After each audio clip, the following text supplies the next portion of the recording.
everyone. Today I want to talk about the Syrup Village arc, and I'm so sorry that it has taken me a little bit.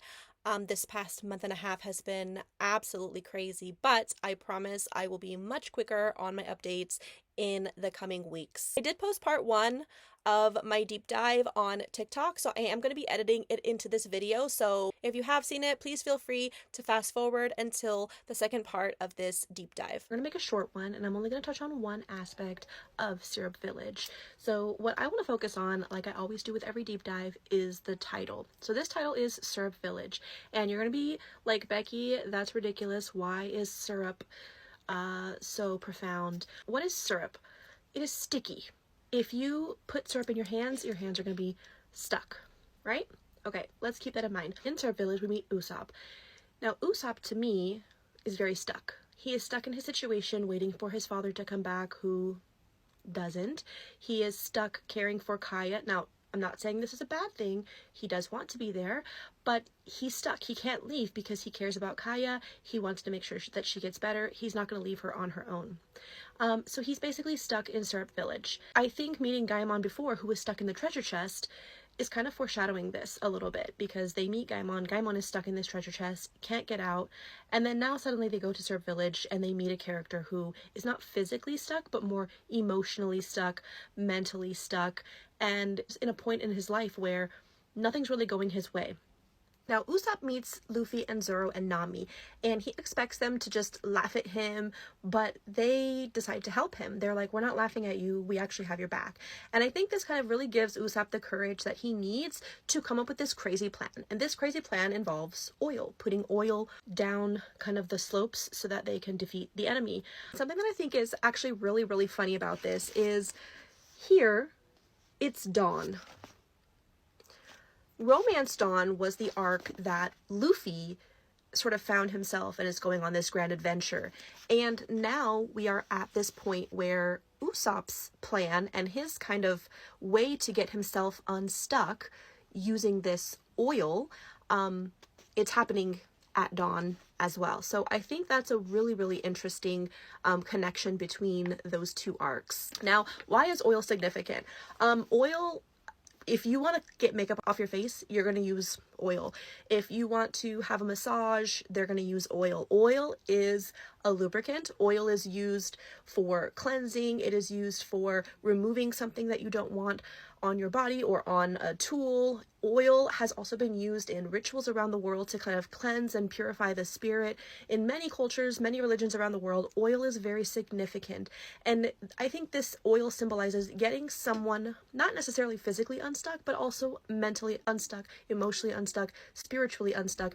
And that's exactly what Usopp needs. Now, while this plan did not go through the way that they wanted it to go through, I think it still actually worked, because all three of them were able to kind of work together and end up defeating the villains. Now that the villains are defeated, Kuro is defeated, his crew is defeated, Usopp can leave. He's no longer stuck in Syrup Village, because now Kaya has given them a ship, Kaya has given her blessing, he doesn't have to worry about her anymore, because Kuro is not going to be there to, kill her, essentially.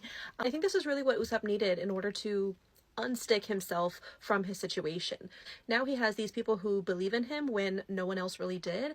He has the courage that he needs to go out and be a great pirate, and he has the blessing from Kaya, who no longer really needs him anymore, and he knows that she will be there for him when he comes back. So I think that oil was really significant in getting him unstuck from his situation, because if that plan had never happened, if he never met Luffy, if he never met Nami, if he never met Zoro, we would probably still see him back in Syrup Village, still stuck.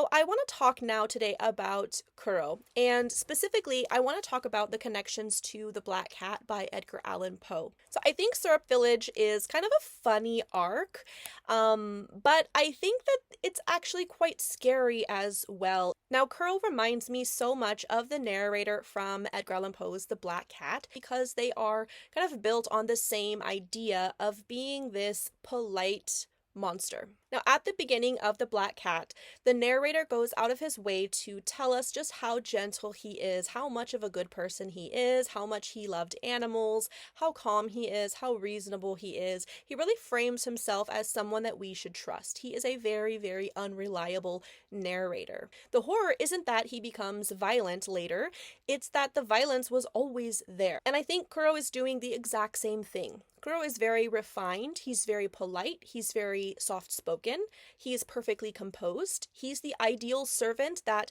Kaya really trusts with her life.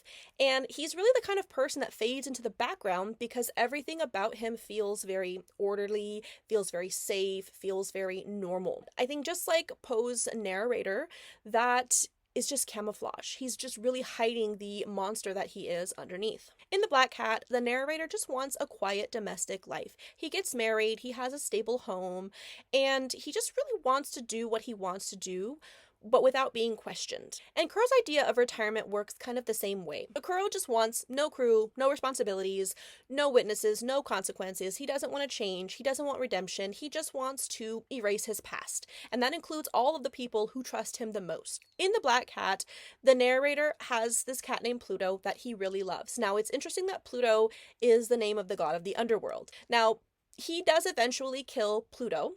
And after he kills Pluto, another cat that looks similar to Pluto and is also missing an eye, like the one that the narrator plucks out of Pluto, which is really sad and disgusting and gross, it comes back and kind of haunts him. And the narrator eventually tries to kill that cat too, but ends up accidentally killing his wife. Now he tries to get rid of the evidence by sealing the body of his wife in the wall of their home, and he uses the bricks and stones to seal her away. However, the police come around, and when he is showing the police his home, he ends up knocking on the wall to show them how well constructed his house is, and the cat meows from the other side of it, which causes the police to knock on the wall and find the corpse of his wife. And I think this kind of haunting of his past is very evident in Serb Village. One, everything about Kuro is reminiscent of this cat. So the black cat pirate, the massive cat head on his ship, his claw-based fighting style, even his name, Kuro, means black. Basically, the cat will not let him escape what he is. So no matter how much he tries to be a butler or how much he tries to get Kaya to trust him, the black cat will always follow him. His past cannot disappear. And I think the scene where the big cat head on his ship crashes down on Luffy, I think this is really poignant because this means that his past it's not this abstract idea. It is real, it is physical, it is tangible. It is becoming a weapon that is going to come back and get him. Now, I want to talk specifically about the idea of these stones, these rocks, these bricks. So in The Black Cat, the narrator believes that walling up his wife is going to erase his crime. It will stop existing. But that wall is what destroys him. And Kuro makes that same mistake. So he assumes that the mansion, the quietness, the frailness of Kaya, and this is going to allow him to kill Kaya and disappear completely cleanly. He basically treats the house and Kaya herself as something that can be sealed away. Now, something that I really love, and I'm not sure if it's intentional or not, but Kaya, of course, is a Japanese name. However, in Turkish, Kaya means rock. Now, I think that's really, really interesting because it fits kind of perfectly. Kaya is expected to help him seal away his past. By killing her, he can get rid of all of the evidence and basically be able to live this peaceful retirement.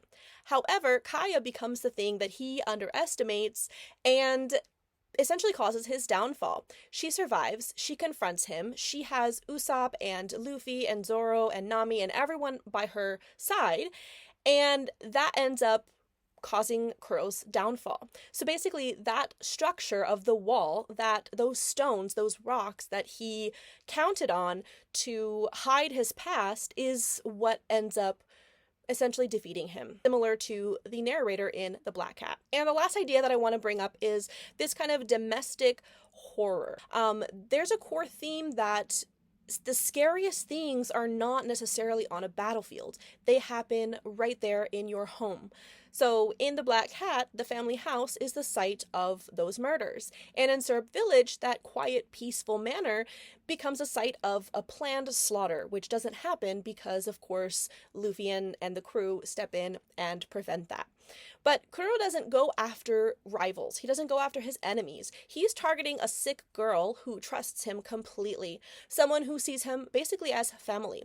And I think that betrayal is what makes this so scary, because this setting is very warm, it's very familiar, it is safe. And that is why Kuro is probably the scariest villain, because there are so many people who are exactly like this, pretending to be really good on the outside and just really evil on the inside. So if you like this deep dive, please stay tuned for more. Let me know in the comments what you think, and I look forward to making more deep dives. I have Baratier arc in my head. I'm planning it now, so please stay tuned for that one as well.